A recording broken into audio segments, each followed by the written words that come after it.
In this video, I'm going to go over my 4 top products for dealing with your period when you are in the outdoors. At the end of the video, I'll also let you know which one is my favorite and which one I use when I go on an overnight backpacking trip. Welcome to Roughing It with Ruth, the channel where everything is a bit rough around the edges. So first up are disposable pads. This is something that many women will already be familiar with and will be using in their everyday lives.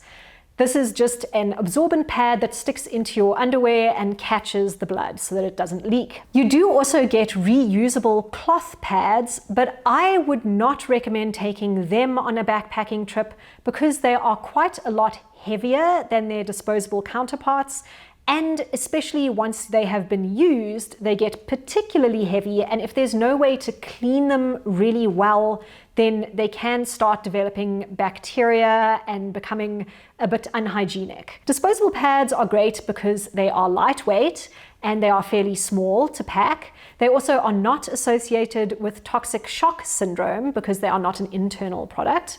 They are also very easily available in most urban areas, so if you are needing to resupply, then you should be able to find them pretty easily. They do, however, have a number of disadvantages.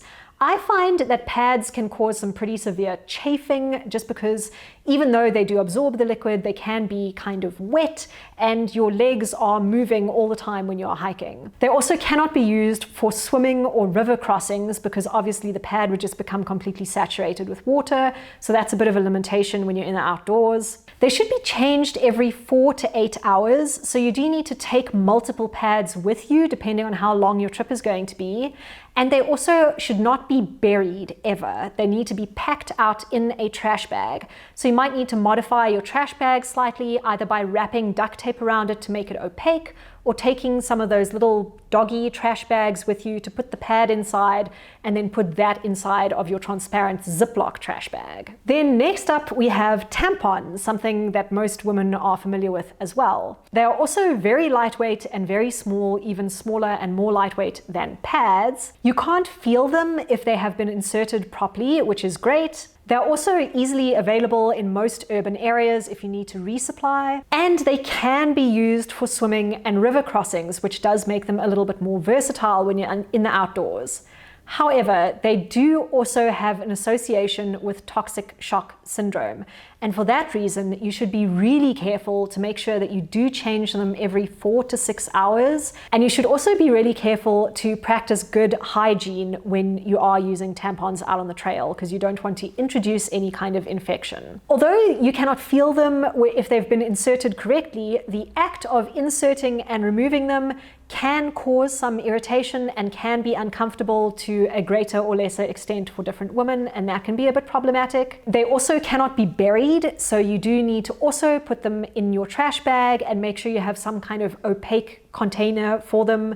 You can also get tampons that have applicators attached to them so that you don't have to insert your own finger too far into your nether regions. Just remember that those will be slightly bulkier and slightly heavier than the tampons that do not come with an applicator. Then next up on the list, we have our first reusable product, which is a menstrual cup. There are a lot of different menstrual cups on the market at the moment. They all have different sizes and shapes and claims to fame. They're also very lightweight and compact in terms of packing them. They also cannot be felt if they've been inserted correctly. They are reusable, so you only need to use one of them. You don't need to pack multiple. They can be emptied into a cat hole that you would normally dig for your toilet business and reused, and they should definitely be emptied, cleaned, and reinserted every 12 hours or less. You should not leave them in for longer than 12 hours. They can also be used for swimming or river crossings, which is something that does occur quite frequently in the outdoors. But they do have a couple of drawbacks. The first being that they are a lot less readily available than the disposable period products.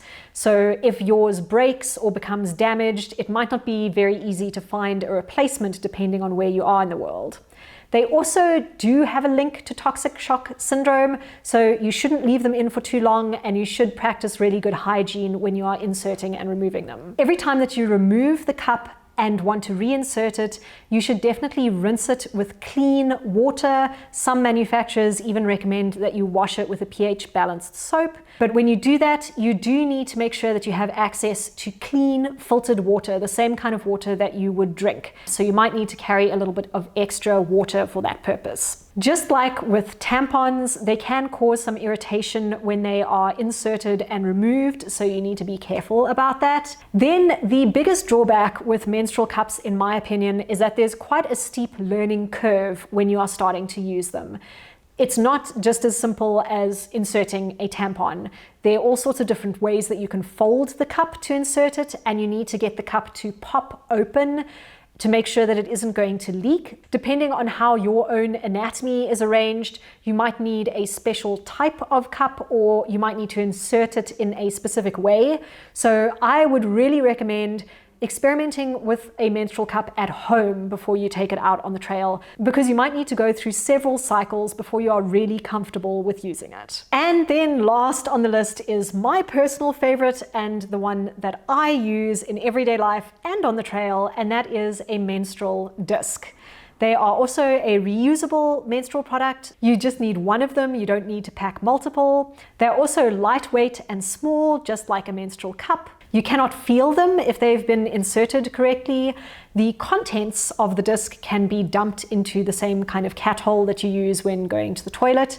And what I find one of the best features of menstrual discs is that they can be auto-dumped, which means that when you are going to the toilet and you are bearing down as if you're going to have a poo, you can also dump the contents of the disc without actually reaching into yourself and removing that disc, which is a fantastic feature.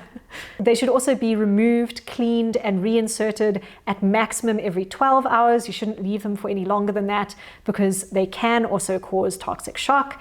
And they can also cause a bit of irritation when inserting and removing, especially if you are not used to doing it. They can also be used for swimming and river crossings, just like a menstrual cup.